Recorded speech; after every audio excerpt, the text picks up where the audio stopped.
Bonjour Jean-Philippe Tessefort. Merci Bonjour. beaucoup d'avoir accepté cette petite interview. Nous sommes à cette version 2022. Donc, quand tu as commencé à écrire?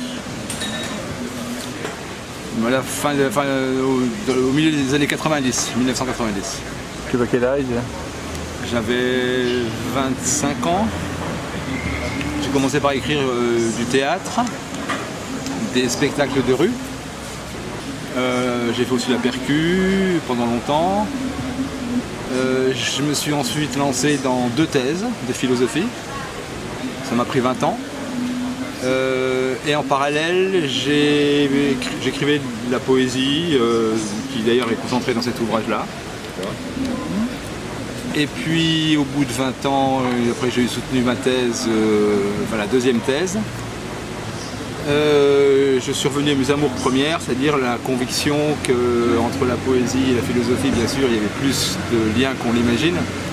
Et avec le projet justement de repenser un petit peu tout ce chantier. Voilà, et j'en suis là avec ces ouvrages et la collection que je dirige aux éditions Unicité, qui s'intitule Imagination critique et qui constitue un espace de recherche entre philosophie, poésie, mais aussi roman, théâtre, dans l'intention de refonder, on va dire, un humanisme sur d'autres bases que les bases modernes. Donc en lien avec l'imagination, avec toutes ces dimensions-là que je ne vais pas développer, là ça serait un peu long, peut-être un petit peu fastidieux. Voilà. Premier poème, premier recueil publié. Oh là là! Attends, je peux regarder? Oui, bien sûr. Premier poème, ça s'intitulait D'une mutité l'autre. Ça a été en 2003 aux éditions Encre Vive. Voilà. Et les auteurs qui t'ont marqué ou inspiré? Des poètes? Les auteurs. Alors, en poésie, je suis très fan de Pessoa. J'adore René Daumal. J'ai beaucoup lu René Char. Les classiques, bien sûr. Quand je mets les classiques, je mets aussi les Rimbaud et autres. Mais bon, voilà. En tous les cas, Pessoa, Daumal, ces dernières années, ça a été le plus important, peut-être. Philosophiquement, je suis un phénoménologue, c'est-à-dire que j'ai fait ma thèse, j'ai fait une thèse en phénoménologie sur l'image, et donc Merleau-Ponty, Husserl, Heidegger, toute cette veine de pensée, voilà. Comment tu écris, tu construis, tu crées ta poésie? Est-ce que tu as une approche poétique? Ce sont les autres qui sont capables de le dire. Et c'est d'ailleurs parce qu'on me l'a dit que peu à peu j'ai pris peut-être davantage le parti d'aller vers la poésie. Et comment je fonctionne? J'écris tout le temps. Même si je ne suis pas 24 heures sur 24 à ma table de travail. J'ai toujours un morceau de papier, un crayon, les idées fusent, le matin, midi, soir, ça vient. Je fais des liasses. Quand j'ai le temps, un peu plus de détente et d'énergie, je me mets à essayer d'organiser. Et quand je décide de construire un projet, c'est parce que pour moi, il y a un objet, il y a quelque chose à penser. C'est plus ce qui est à penser qui s'impose à moi que moi qui essaie de penser a priori quelque chose. Et puis ça prend forme peu à peu. Le projet se faisant, appelle, impose, déplace. Donc je pars pas avec une idée préconçue, jamais. Voilà. Qu'est-ce que tu penses de la poésie actuelle francophone? Qu'est-ce que je pense de la poésie actuelle francophone? C'est un vaste débat. Au risque d'être paraître un peu peut-être présomptueux et dur, je trouve qu'elle ne prend pas beaucoup de risques, la poésie contemporaine francophone de manière générale. Il y a de très belles choses, il y a des variations sur des choses qu'on connaît déjà ou à peu de choses près qui sont très belles, mais je trouve que les exigences du temps appelleraient sans doute une prise en main plus résolument politique, sans être politicienne et militante, de la poésie, et je trouve que ça fait défaut, sincèrement. La traduction. Voilà, j'ai écrit quelques textes sur la traduction.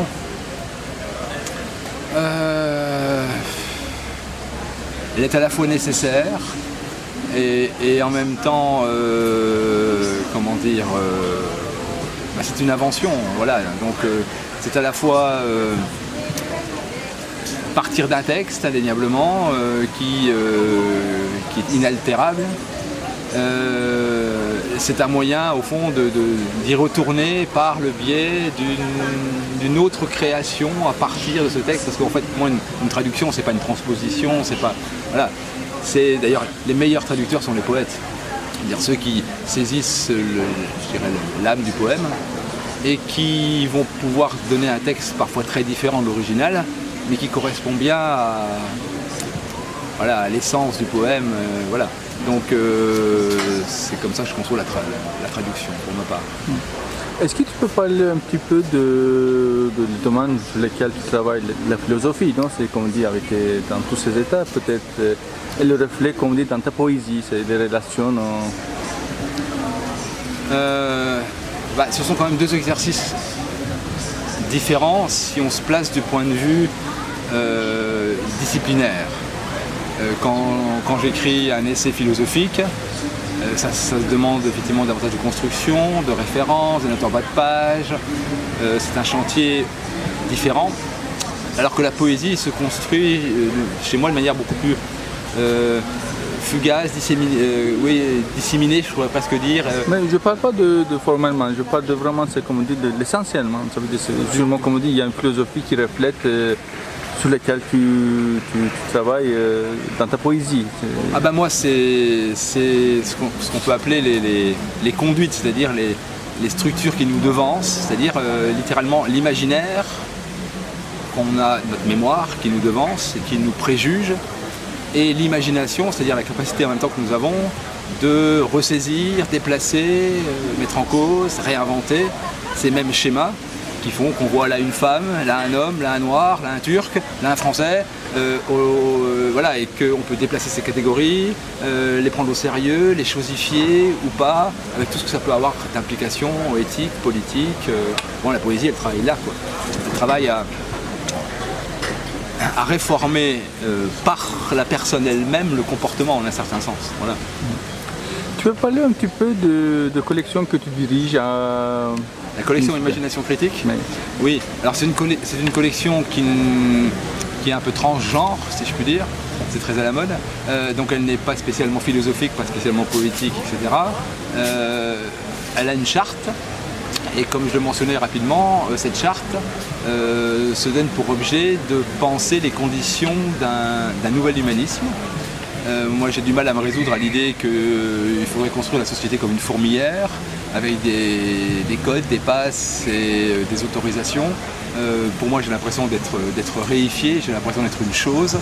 Et je pense qu'on a possibilité de redévelopper un nouvel humanisme justement sur le plan antéprédicatif, sur le plan de l'imaginaire, c'est-à-dire sur le plan finalement de l'art, sur le plan même de la poésie. Et qui ne serait pas simplement, si je puis dire, la cerise sur le gâteau qu'accorde un système qui fondamentalement fonctionne sur d'autres principes, d'autres ressorts, qui visent même à éroder, je dirais, la poésie elle-même et l'art, qui se ramène d'ailleurs de nos jours très largement quand même, si on est un peu honnête, si on rejoint un petit peu la question que vous posez sur la poésie, produit de consommation, quoi. Enfin, en quoi l'art dérange-t-il de nos jours, sincèrement? Il me semble qu'il dérange plus beaucoup, quoi. Donc je pense que c'est là qu'il faut travailler, quoi. Est-ce que la poésie est un besoin, une nécessité pour les gens, pour les autres? J'aurais tendance à penser que oui, mais ça serait supposer le problème résolu que de se contenter de cette réponse. Je pense que c'est effectivement quelque chose de vital en un sens, mais je pense aussi que le conditionnement, la formation des individus dans nos sociétés contribue à sceller, à faire comme si on était complètement étranger à ce monde, donc on est d'abord prisonnier de nous-mêmes. C'est la raison pour laquelle, bien souvent, au fond, la poésie ne s'adresse qu'à ceux qui sont déjà capables d'entendre la poésie, la philosophie ne s'adresse qu'à ceux qui sont d'abord capables d'entendre la philosophie. Et moi, ce qui m'intéresse, c'est de réussir à trouver les portes d'accès pour déverrouiller, comme disait justement Michaud. Michaud, c'est partie de mes grands poètes, justement. sur les verrous, les cadenas. Et je pense que la poésie, de nos jours, elle doit beaucoup travailler à cet endroit-là, sur les cadenas, sur les verrous internes, qui justement nous délient, nous permettent après de conquérir d'autres espaces, d'autres dimensions. Sinon, on suppose toujours le problème résolu. Les poètes parlent aux poètes, les poètes vendent aux poètes, les philosophes parlent aux philosophes, les philosophes vendent aux philosophes, qui sont en a à foutre en un sens. Je dis pas que c'est pas utile, il faut le faire, mais c'est un peu court, quoi. Voilà. Donc moi, il me semble que poétiquement, on doit travailler poétiquement et philosophiquement et tout ce qu'on veut, c'est à cet endroit-là. Est-ce que tu viens au marché de la poésie? Oui. Ou à Sète aussi, festival de Sète, ou bien tu es déjà venu au festival de Sète? C'est la 3e année que je viens au festival de Sète. Donc j'aimerais bien avoir tes impressions différemment à propos de Sète et marché de la poésie. Le marché de la poésie? Oui. Alors, d'abord, c'est la 3e année, mais c'est la première année que je viens en étant invité comme auteur. Les 2 années passées, je suis venu en tant qu'éditeur. Voilà. D'accord.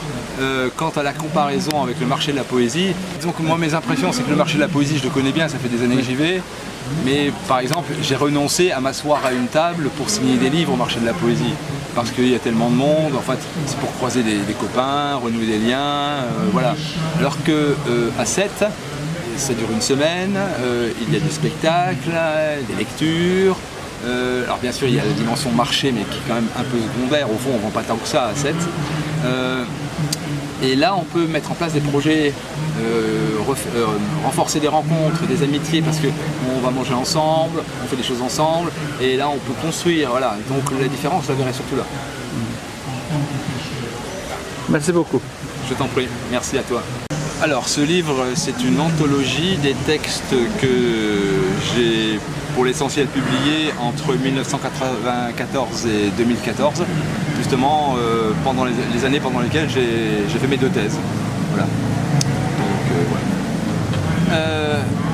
Premier texte, nuance. Il s'agit d'un pantoum. Tout comprendre et ne rien savoir. Avoir appris et réfléchi, pourtant et comme un désespoir, se sentir seul et bien fini. Avoir appris et réfléchi, du chaos ne rien entrevoir, se sentir seul et bien fini, un sentiment amer. Du chaos ne rien entrevoir, pousser les causes à l'infini, un sentiment amer et noir, jeté sur un papier jauni. Pousser les causes à l'infini, ultime et vain cri dans le soir, jeté sur un papier jauni, tout comprendre et ne rien savoir.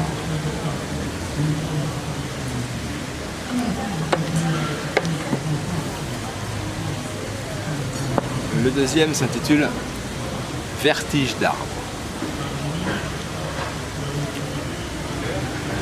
À quoi te reconnais-tu? Tu manques ta moitié. D'où te tais-tu? Ton silence te manque. Tu tiens ton tourment des étais, tes élans trépignent, tu luttes contre les alignements.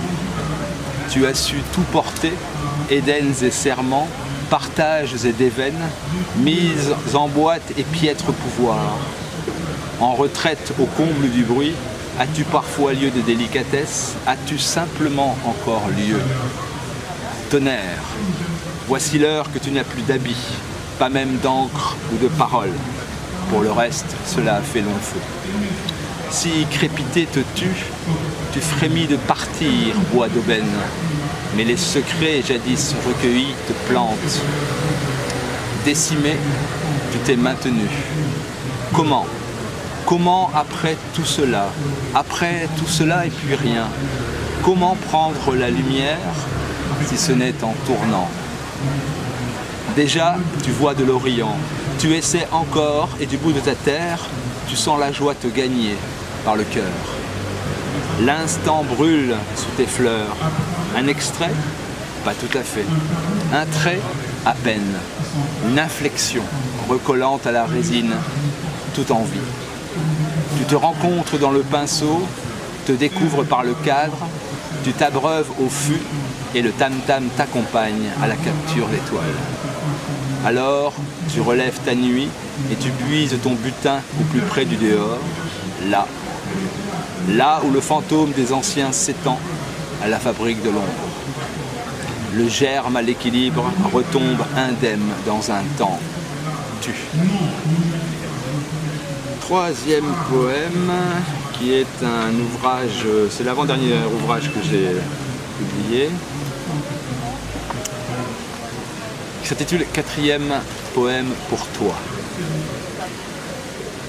Ma rêverie, mon impossible, mon casse-tête, mystère me tenant en éveil, insondable distance au mépris des proportions, tu es le chiffre que je m'escrime à deviner, l'énigme attisant mes résistances, l'inaltérable source de mes suspens, un point aveugle retourné contre moi.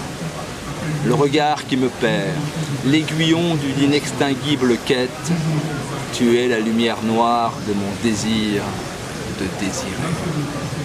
La souffrance qui m'entretient et m'enracine, le bas qui me somme d'avancer et stimule les imaginations d'une souveraine embardée. De ça, j'agonise, par les deux bouts, dans l'extase, la dépression, l'abondance, le dénuement, l'exubérance, le désert.